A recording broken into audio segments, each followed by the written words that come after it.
how ridiculous is the production of Kevin Durant and Steph Curry? If you add up their points, rebounds, and assists, they are combining for over 97 of them per game. That would be the second most by any duo in NBA Finals history, behind only the 1962 Tour de Force by Jerry West and Elgin Baylor, who lost the series. NBA front office insider Amin Elhassan with us now. I have a really bad memory. Can you remind me who you picked to win last night's game? I picked the Cavs. I thought that Cleveland, this was their best shot coming back home, having the home crowd, having, the role players obviously play better. Kyrie Irving would feel more comfortable. And then with the better shooting, LeBron James would have more room to operate. Minus the great shooting from the role players, a lot of that happened last night. For 46 minutes, we saw the Cleveland Cavaliers put together their best effort. And then the last 2 minutes, they let the guard down, and the Warriors just punched them in the face, and it was a knockout. So what do you have to say to all the Warrior fans out there? Well, I owe them my deepest apologies. I don't think I've ever been so wrong in all my life about anything. I don't have any explanation. I can't walk it back. I can't justify it. I was just wrong. And so I hope everyone out there forgives me for being so wrong about that prediction. The worst I've ever had ever in my career. All right, let's talk about LeBron because he missed only 2 minutes last night. The Cavs were outscored by 12 points while he was on the bench. How does that happen, it's been happening, Tony. This isn't something new. If you look at through the regular season, they've been outscored by 8.5 points per 100 possessions when LeBron goes to the bench. If you look at the playoffs, they've been outscored by 13 points per 100 possessions when he goes to the bench. There's something about this Cavs team that doesn't click whenever he's not on the floor. And I know most people say, well, if your best player isn't playing, obviously you should not play as well. That's fair. But you shouldn't fall off a cliff. And the Cavs fall off a cliff. Tony, this year they're 0-8 when LeBron doesn't play. They got outscored by 16 points a game in those 8 games. Since he's returned to Cleveland, they're 4-23. This team is terrible when he doesn't play. Not just not good enough. They're terrible. And that's a big issue. When you look at a team that has a Kyrie Irving and Kevin Love, 2 marquee players, all-star players, maybe even all-NBA players, that aren't capable of even being break-even when LeBron's not on the floor. That's a huge burden on him, and that's why he has to play all those minutes. So if the season ends for the Cavs tomorrow night, what moves do they need to make in the offseason to not only get back to the finals, but win it? Well, to get back to the finals, they could just keep the team together, and they'll be back in the finals. They're clearly the best team in the East. To win it, though, I think they need something drastic, and I think the time has come to start exploring moving either Love or Irving.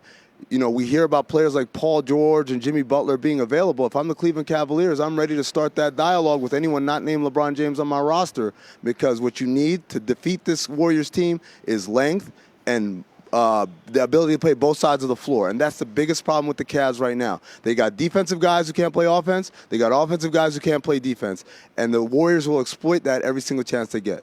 Well, with the win last night, the Warriors set the record for the longest postseason win streak in the history of pro sports. They have won 30 of their last 31 games. Where do you stand on the best team ever discussion? Obviously going undefeated in the postseason would be a huge feather in their cap. And I was talking with some guys after Game 2, Mike Wilbon and Mike Wise, saying what would be more impressive had they won last year as a 73-win team and won in 5, or as a 67-win team this year and sweeping the postseason. And almost unanimously, those guys and everyone else I talked to, sweeping the postseason is a bigger deal. And so if we're talking about single season, this would probably be the single best season in the history of the NBA. When you look at whenever the end of this Warriors run happens, whether it's next year, 2 years, 3 years from now, I think we'll look back and say this is one of the greatest teams of all time, basically maybe the greatest of modern times, since Russell's Celtics.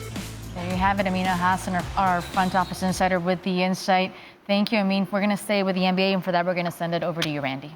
All right, Tony. Yeah, we have both sides of the NBA Finals covered with our NBA insider Brian Windhorst on the Cavs and our senior NBA writer for the undefeated Mark Spears on the Warriors. And we will get to Mark right this minute. KD and the Warriors, Mark, 11-0 run to close this one out. How was the Warriors offense able to be so effective in crunch time to get this one on the road? Well, they've been very great on the road all year. We've been talking so much about their record. We haven't talked much about how they are on the road. There was one stretch that really stood out to me when they won a back-to-back at Houston and then followed up at San Antonio and fell behind at San Antonio and came back. To me, and that was without Durant, that this team was certainly special on the road, but they're just always poised. Don't get too excited or too worried. This is definitely different from the past. And, Kevin Durant was just absolutely awesome, making those big shots. That three-pointer, I think, is the greatest shot of his career. And that's just how they've been all year. They haven't gone behind too many times, but when they do, they don't get too rattled. They don't. They can come back from seemingly any deficit at any point in the game. Since March 14th mark, the Dubs are 30-1. Only loss against the Jazz April 10th, and Klay Thompson sat that one out to rest. How do you put into perspective the run that this team has been on for nearly 3 months now? Yeah. Well, they haven't lost in almost 2 months. In the locker room after the game, Stephen Curry and Draymond Green had a big debate as to what was truly their last loss. They haven't lost since April 10th against the Utah Jazz. Steph Curry went all the way back to February 4th when the Warriors lost to the Kings in Sacramento, and he said that was the last time they lost with a full complement of players. But he and Draymond also said, well, Steve Kerr got ejected in the third quarter, so that one doesn't count either. But I think they count this Kings loss going all the way back before the All-Star break as a last true loss with their whole group together. And when they mentioned the Utah loss, it's like we weren't trying to win that anyway. We were trying to get rest. So it's hard to tell when their last loss really was. Full complement of players, nearly 4 months. All right, Mark, stay close for just a second. Let's go over to Brian Windhorst, who's with the Cavs, our NBA insider. And Brian, you tweeted last night, and this was telling, I've never seen a basketball game like this. You've seen more games than most people. What did you mean by that?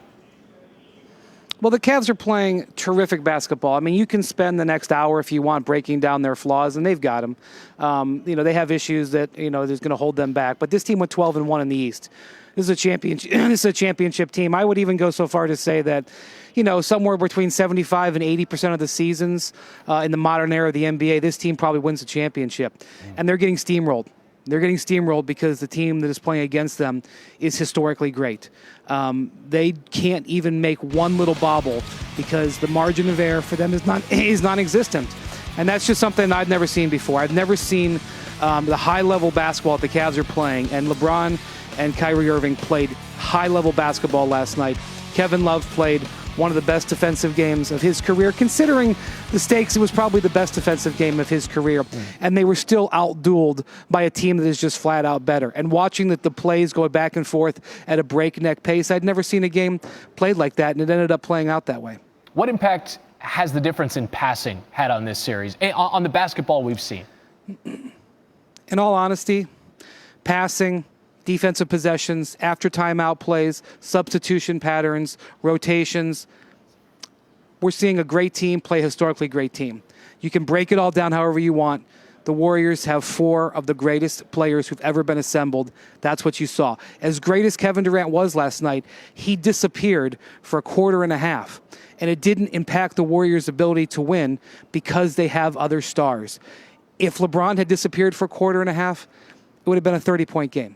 It is incredible to me how good the Warriors are. What Mark was just saying about how since their last loss, this I know. They haven't lost with Durant in the full lineup where he was able to finish the game since February 13th. I've never seen anything like it.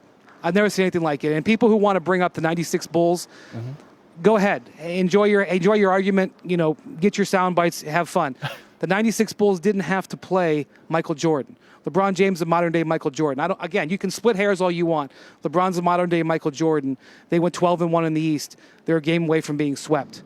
I've never seen anything like it. And in talking to the Cavs officials last night, they're lamenting how the decisions went in the last 3 minutes. They're lamenting decisions that they made. They're splitting hairs. They're playing the greatest team I've ever seen. And it's the greatest team they've ever seen. LeBron said it. It's the greatest team I've ever seen. Most firepower I've ever seen. I think you're echoing the frustration, the exasperation, a lot of the same tone that a lot of fans there in Northeast Ohio have about the window that they find themselves in, just so happen to be going up against the Warriors. That's Brian Windhorst with the insight from Cleveland. Game 4 Friday night, trying to stave off that sweep. Let's throw it over to Tony.